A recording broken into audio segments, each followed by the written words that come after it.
National Weather Service in the Twin Cities has issued a tornado warning for northwestern Pierce County until 4:45 p.m. It's 4:06 p.m. A severe thunderstorm capable of producing a tornado was located near Ellsworth, or 8 miles north of Red Wing, moving northeast at 40 miles per hour.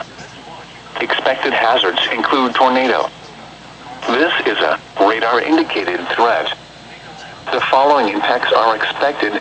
Flying debris will be dangerous to those caught without shelter. Mobile homes will be damaged or destroyed. Damage to roofs, windows, and vehicles will occur. Tree damage is likely. This dangerous storm will be near Ellsworth around 4:15 p.m. Other locations impacted by this tornadic thunderstorm include Baldwinville, Diamond Bluff, El Paso, and Martel. Take cover now. Move to a basement or an interior room on the lowest floor of a sturdy building. Avoid windows. If you are outdoors, in a mobile home, or in a vehicle, move to the closest substantial shelter and protect yourself from flying debris.